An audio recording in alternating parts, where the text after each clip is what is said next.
நான் வந்து 5 முறை இந்த இடத்துக்கு வந்திருக்கேன். 5 முறை வீடியோவில் பேசியிருக்கேன். இது வந்து பார்த்தீங்கன்னா எனக்கு 6வது முறையாக நான் வந்து வாழப்பாடி வந்திருக்கேன். மீண்டும் ஒரு முறை வணக்கம். என்னுடைய பேர் ரவிச்சந்திரன், திருச்சி மாவட்டம் மேட்டுப்பாளையத்திலிருந்து வந்திருக்கேன். நம்மளுடைய இந்த வாழப்பாடி ஜோதிட ஆராய்ச்சியாளர் நல சங்கம் எல்லாருடைய கூற்றை போல என்னுடைய கூற்றும் இது இன்னும் பல ஆண்டு காலம் நடந்து மிகப்பெரிய அளவிற்கு புகழுடன் இருக்கும் அப்படின்னு எல்லாம் வல்ல இறைவனை மனதார நம்பி பிரார்த்தனை செய்து அவனுடைய சங்கமானது மேலும் சிறப்புடன் நடக்க சங்கத்திற்கு தேவையான அத்தனை ஒத்துழைப்பையும் எல்லாரும் கொடுப்பாங்க அப்படின்ட்டு நம்மளுடைய முருகனுடைய அருளால உங்கள்கிட்ட வேண்டி கேட்டுக்கிறேன். சரி, வந்ததுக்கு ஏதாவது 2 விஷயம் சொல்லணும் இல்லைங்களா சார்? ஒன்றும் இல்லைங்க சார். ஜோதிடம் வந்து நீங்கள் அதாவது அந்த வார்த்தையை தனியாக சொல்லி பார்த்தீங்கன்னாவே தெரியும். அதை வந்து ஜாதகம்னு சொல்கிறோமா, நமக்கு சாதகமாக இருக்கிறது பேர் தான் ஜாதகம். நல்லா புரிஞ்சுங்க.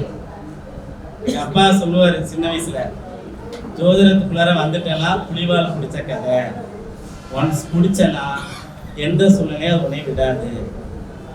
விடவே இல்லை சார். 25 ஆண்டு காலத்துக்கு மேலே தொழில்முறை ஜோதிடராக இருந்துட்டேன். ஆனால் என்ன விடலை. அது விட்டாலும் நான் அதை விடுற மாதிரி இருக்கேன். ஓகேங்களா? ஒரு சிறப்பான ஒரு விஷயம் சார். ஒரு சின்ன டிப்ஸ் மட்டும் கொடுக்குறேன் ஷார்ட்டா. இதை நீங்க ஃபாலோ பண்ணுவீங்கன்னு நான் வந்து நம்புறேன். சூரியன், நவகிரக நாயகர் சூரியன், அவர் எந்த இடத்துல இருந்தா சார் யோகம் தருவார்? அதெல்லாம் பார்த்துங்க. நான் வந்து 1ஆம் இடம் 2ஆம் இடம் அப்படின்லாம் நான் இங்கே வந்து அதிகமாக சொல்ல மாட்டேன். நான் வீட்டை மட்டும் சொல்லுவேன். நல்லா புரிஞ்சுங்க. ரிஷபத்துல சூரியன் இருந்தா யோகம், சிம்மத்துல இருந்தா யோகம், தனுசுல இருந்தா யோகம், மீனத்துல இருந்தா யோகம், சரிங்களா? துலாம்ல இருந்தாலும் யோகம். நான் ஆர்டர் படி சொல்றேன். இந்த இடத்துல எல்லாம் இருந்தா யோகம், கடகத்துல இருந்தாலும் யோகம். அப்ப சூரியன் யோகம்னா என்ன? சூரியனுடைய காரகத்துவம், அந்த லக்கணத்துக்கு வந்து சூரியன் வந்து எந்த மாதிரி பலன் தரும் அப்படிங்கிறது நம்ம அதை வந்து சொல்லலாம். அதுக்கப்புறம் சந்திரன், நல்லா புரிஞ்சுங்க. சந்திரனுக்கு முதல்ல அவருக்கு வந்து ரொம்ப பிடிச்ச வீடுன்னு பார்த்தீங்கன்னா மிதுனமும் கன்னியும் தான்.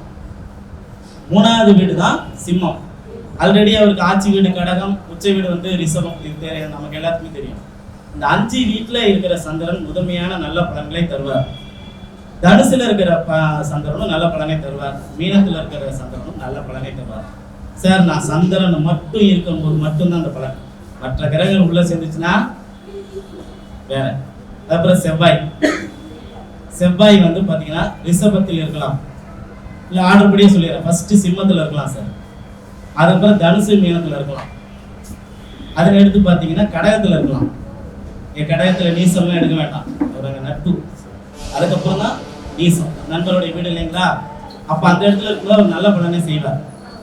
ஒரு விருச்சிக லக்னம் 9ல் செவ்வாய், லக்னாதிபதி வலுவா இருக்கிறாரா இல்லைங்களா? யாராவது சொல்லுங்க. வலுதானே? 65 வயது வரைக்கும் இருந்து போனார். அப்போ அது வலுதான். அங்கே ஒரு நீசம் வந்து வேலை செய்யலை. ஓகே, அதுக்கு நம்ம வேற பலன்கள் இருக்கு. அப்போ இந்த பகுதியிலலாம் செவ்வாய் இருக்கும்போது யோகம். அதற்கு அடுத்து பார்த்தீங்கன்னா மேச விருச்சிகத்தில் இருந்த யோகம், மகரத்தில் இருந்தாலும் யோகம். இந்த 3 கேட்டகரியுமே கொஞ்சம் ஒதுக்கி வச்சு அப்புறம் யோகமாக சொல்லணும். சூரியன் சொல்லியாச்சு, சந்திரன் சொல்லியாச்சு, செவ்வாய் சொல்லியாச்சு. 4வது கிரகம் புதன். நான் ஒவ்வொரு மீட்டிங்கிலுமே நான் சொல்லுவேன் சார், எல்லாருமே அந்த கிரகங்களை அந்த சாமியை கும்பிடுவாங்க, இந்த சாமியை கும்பிடுவாங்க.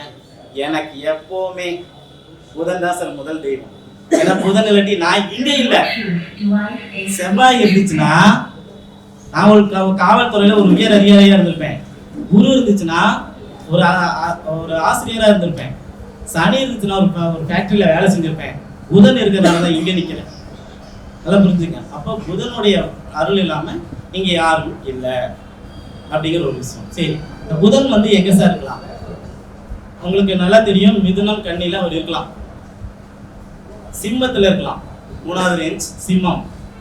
அதனை அடுத்தது ரிஷபமும் துலாமும். கடைசி கேட்டகரியில தான் தனுசு, மீனம், மகரம் போகும். மேச விருச்சிகத்துல ஒரு மாதிரியான பலன்களை வந்து புதன் தருவார். அப்போ இந்த வீட்டில் அவர் இருக்கும்போது பார்த்தீங்கன்னா கண்டிப்பா நல்ல பலன்களை தருவார். இங்க இருக்கிற எத்தனை பேருக்கு நான் சொன்ன முதல் கேட்டகரியில புதன் இருக்கிறார்? கை தூக்குன்னு பார்ப்போம் சார். மறுபடியும் சொல்றேன், மிதுனத்திலேயோ, கன்னிலேயோ, சிம்மத்திலேயோ, தனுசுலேயோ, மீனத்திலேயோ, ரிஷபத்திலேயோ, துலாம்லையோ, இந்த 7 வீடு நான் சொல்லியிருக்கேன். மேக்சிமம் வரும் சார், மேக்சிமம் வரும். ஓகே, புதன் முடிச்சாச்சுங்களா? புதனுக்கு அப்புறம் எந்த கிழமை சார்? குரு. குருவை எடுத்துடலாம். குரு பகவான் அவருக்கு ரொம்ப பிடிச்ச வீடு தனுசு, அதுக்கப்புறம் மீனம், 3வது இடத்துல வந்து பார்த்தீங்கன்னா சிம்மம், 4வது இடத்துல தான் உச்சம். என்னடா உச்சத்துக்கு முன்னாடியே சிம்மத்தை சொல்றானே, அனுபவம் சார். தனுசு லக்கணம், இதே வாழப்படியில் பேசியிருக்கேன். தனுசு கன்னி லக்கணம், தனுசு 4ஆம் அதிபதி, அவர் போய் உச்சம் அடைஞ்சிருக்கிறாரு. தம்பிக்கு சைக்கிள் ஓட்ட தெரியும், இது வரைக்கும் வீடு இல்லை. அதுக்கு அடுத்த ஒரு வருஷத்துல ஒரு பையன் பிறக்கிறான், அவனும் கன்னி லக்கணம், குரு சிம்மத்துக்கு வந்துட்டாரு. அவன் சைக்கிள் ஓட்டுமா, அவன் பேர்ல தான் இப்போ வீடு கட்டிட்டு இருக்கிறாங்க. நல்லா புரிஞ்சுங்க, ஒரே லக்னம், ஒரே தாய் வீட்டில் பிறக்கிறாங்க, மாறுபட்ட பலன் நடக்குது. அப்போ கடகத்தை விட சிம்மம் சிறப்பு, சரிங்களா? அப்ப தனுசு, மீனம், சிம்மம், கடகம் 4 வீடு வந்துருச்சுங்களா? அதுக்கப்புறம் பார்த்தீங்கன்னா மேசம், அதுக்கப்புறம் விருச்சிகம். இந்த 6 வீட்டில் குரு இருந்தா யோகம். மகர லக்னம் ஆகி லக்னத்திலேயே குரு இருந்தா யோகம். இங்க வந்து நீசம்லாம் எடுக்க வேண்டாம், அங்க ஒரு திக்பலம் அடைவார். கடக லக்னமாகி அவர் 6, 9ஆம் அதிபதியாக இருந்தாலும் அவர் 7ஆம் இடத்துல இருக்கிறது சிறப்பு இல்லை. இதெல்லாம் நிறைய விதிவிலக்குகள் இருக்கு, சரிங்களா? அப்ப குருவை முடிச்சாச்சா? குருவுக்கு அப்புறம் சுக்கிரன் போயிடலாமா? சரி, சுக்கிரன் பாருங்க, துலாம், ரிஷபம் மிக சிறப்பு. அதனை அடுத்து மிதுனம், கன்னி மிக சிறப்பு. என்ன கண்ணில சுக்கிரன் சிறப்புங்கிற சிறப்பு தான் சார். வேற கிரகங்கள் தொடாத வரைக்கும் கன்னி சுக்கிரன் நல்லவர் தான், புரியுதுங்களா? அப்போ அந்த ரிஷபம், துலாம், ரிஷபம், மிதுனம், கன்னி இந்த 4 வீட்டுல சுக்கிரன் இருக்கிறது நல்லது. அதுக்கப்புறம் தனுசு, மீனம், மகரம், கும்பம் இங்க இருக்கிறது நல்லது. நான் இதுல வந்து பாத்தீங்கன்னா 4 வீடு சொல்லல, கடகம், சிம்மம், மேசம், விருச்சிகம், மீதி எல்லாம்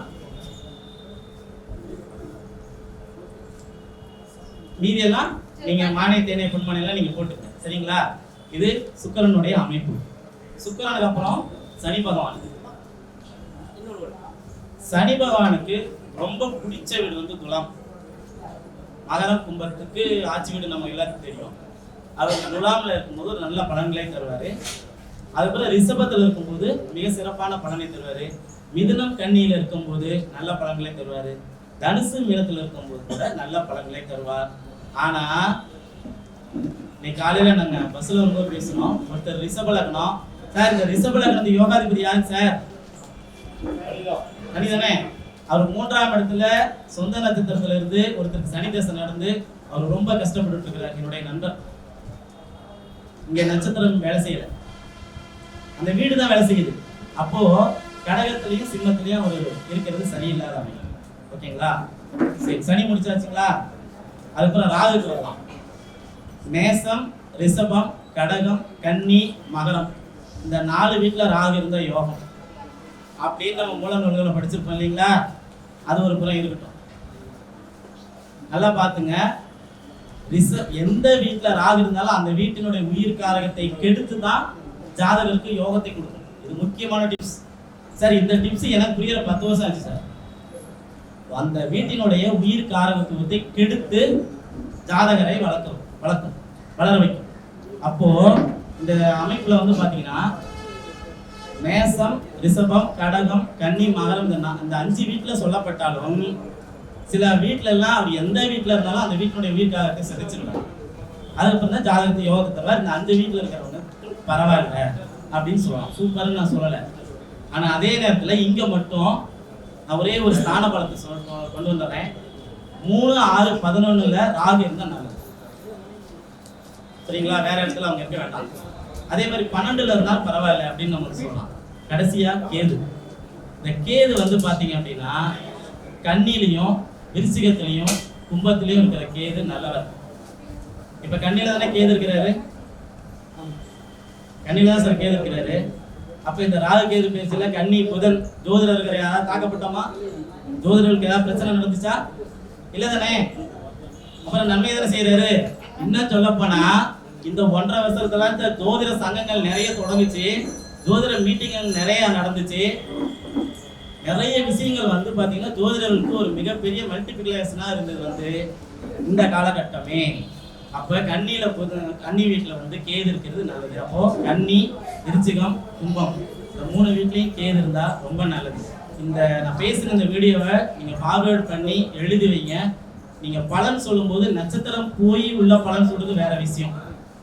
டக்குன்னு பார்த்தோன்னே சரிங்களா, நெத்தி பட்டல் அடிச்ச மாதிரி நீங்க பலன் சொல்றதுக்கு இதெல்லாம் உதவும் அப்படின்னு சொல்லி இந்த வாய்ப்புக்கு நன்றி கூறி விடைபெறுகிறேன். அவருடைய சங்கம் இன்னமும் நிறைய மாதங்கள் நடக்கணும்.